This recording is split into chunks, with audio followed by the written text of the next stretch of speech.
Seconds before the trap closed, before engines surged and men moved where they weren't supposed to be, an orphan girl with a backpack too big for her shoulders tugged on the vest of a Hells Angels chief and said 5 words that saved his life.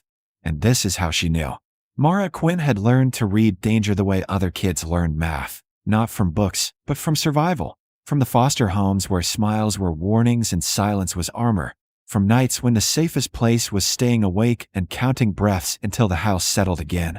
And by 12 she trusted patterns more than people, which is why the charity ride that Saturday morning made her uneasy long before anyone else felt it. The event was loud and friendly on the surface, engines rumbling like thunder, leather vests flashing patches in the sun, grills smoking, music playing, donations flowing into buckets stamped with missing children logos.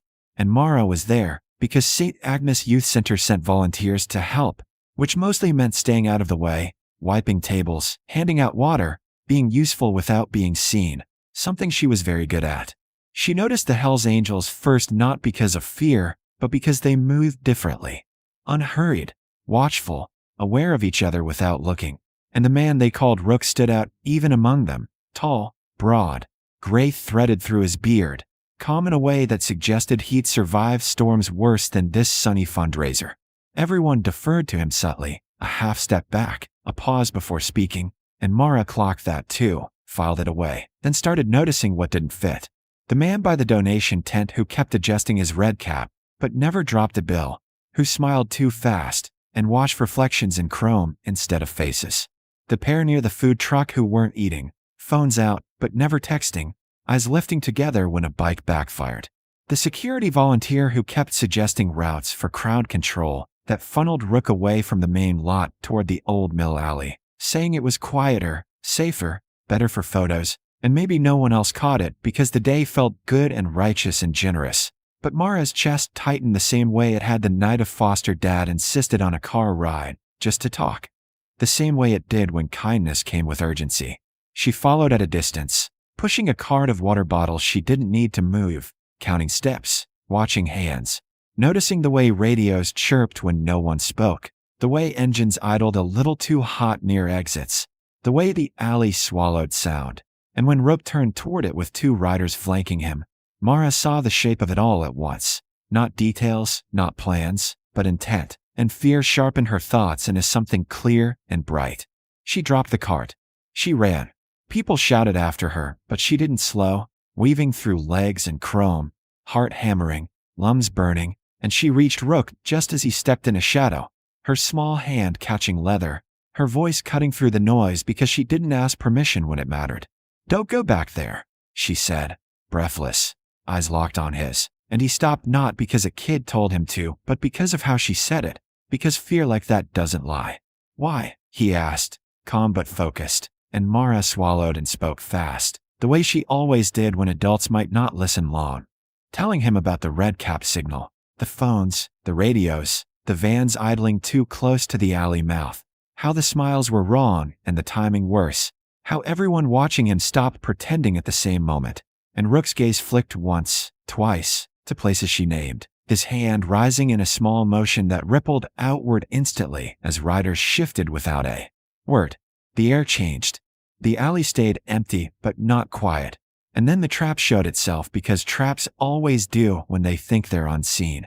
The unmarked vans rolled slow, too slow, doors flexing as weight shifted inside. A man stepped. Where he shouldn't have, a radio chirped again. And just like that, the Rough Riders closed ranks. Bikes repositioned to block, bodies formed a wall, and the vans peeled away as fast as they crept in, plans collapsing under daylight and witnesses, and a little girl who noticed. The crowd never fully understood what almost happened, just felt the tension spike and drain. But Rook crouched in front of Mara when it was over, eye level, hands open, voice steady, asking her name, asking how she knew, and she told him the truth because lying had never helped her. She said she watched people. She listened. She noticed when adults tried to move you without telling you why, and Rook listened like her words mattered, which startled her more than the danger had. The Rough Riders gathered then, faces hard, questions sharp, and someone draped a jacket over Mara's shoulders because her hands were shaking now that the moment had passed. Diesel Rose pressed a cup of something warm into her palms, and Mara felt a strange new thing settle in her chest.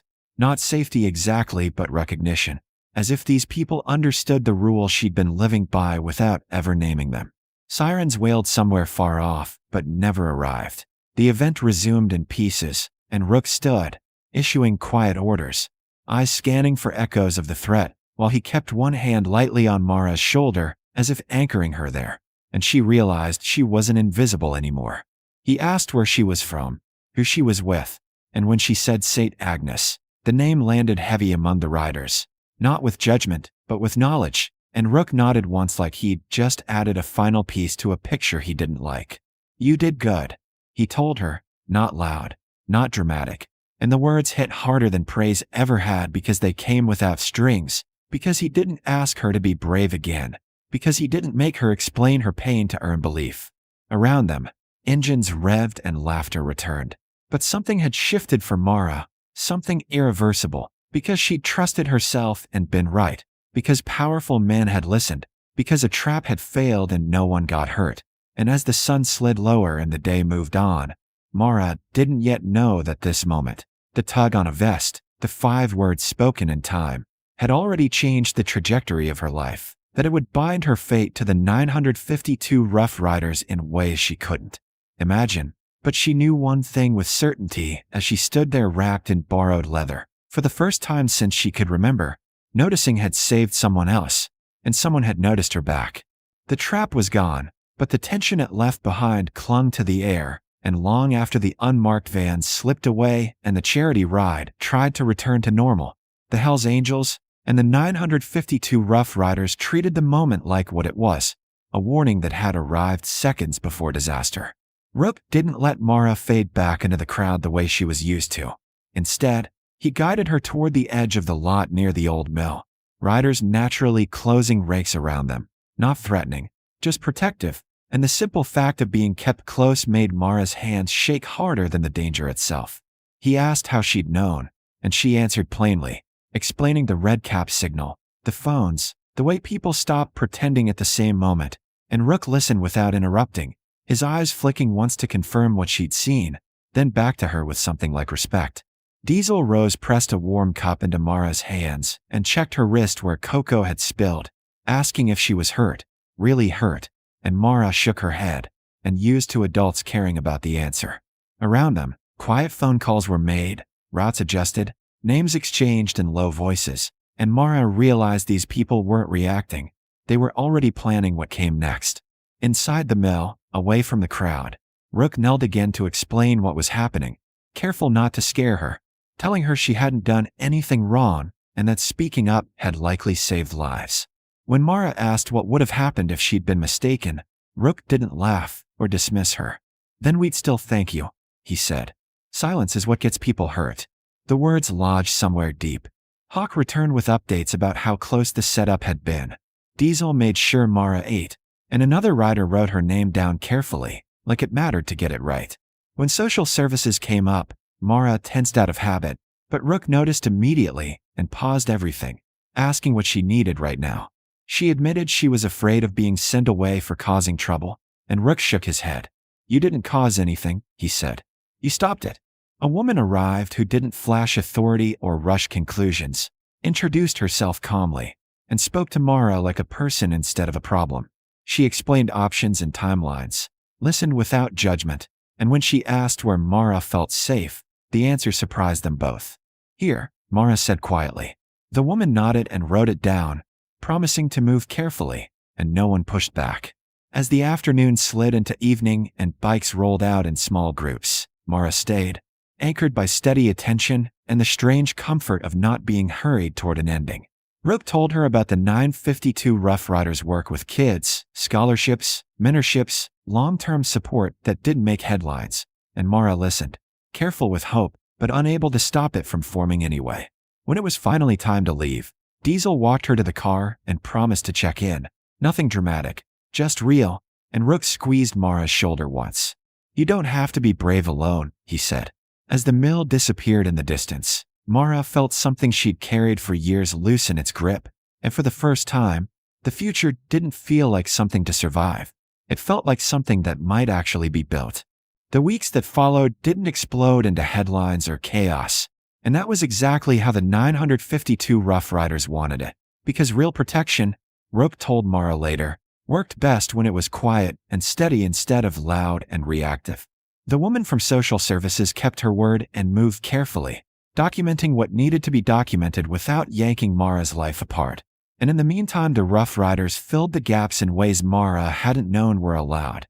Rides to school so she didn't have to take 2 buses, tutoring sessions at a converted garage where engines and textbooks shared space, and check-ins that felt more like family than supervision. Diesel Rose taught her how to balance a budget the same way she'd balanced a bike at low speed. Hawk showed her how to read maps and plan routes, and Rook checked in without hovering, asking questions that let Mara answer honestly without fear of punishment.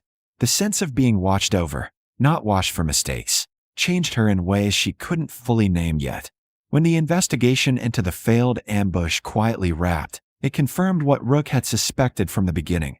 It wasn't random, and it wasn't over, which is why the Rough Riders tightened their circle and widened their reach at the same time, making sure Mara's name was added to a trust fund originally built from charity rides and late-night wrenching sessions, money set aside for kids who needed more than temporary fixes. Mara didn't understand the numbers at first, only that college was suddenly a word people said without apologizing, that art supplies and books showed up without her having to justify them, and that dreams stopped feeling dangerous when adults didn't mock them. She moved into a small, stable home with people connected to the Riders, mechanics who'd lost a daughter and hadn't stopped leaving a light on, and for the first time, unpacked a bag knowing she wouldn't need to repack it in a month. Years passed the way years are supposed to when fear isn't driving every decision. Mara grew taller, sharper, more confident, her instinct for patterns turning into a skill she could name and train. And when she chose a path, criminal psychology, then law, the Rough Riders backed it without trying to steer it, proud without claiming ownership. Rook attended her graduation in a plain jacket, clapping the loudest without drawing attention. And when Mara passed the bar, the 952 Rough Riders rode past the courthouse slow and respectful, engines humming like a promise kept. Mara stood on the steps afterward, watching them disappear down the road, and understood something fully for the first time. The day she'd tugged on a vest and spoken up hadn't just stopped a trap. It had connected her to people who believed that noticing, protecting, and showing up were worth building a life around. And because of them, her dreams weren't just safe anymore, they were finally hers.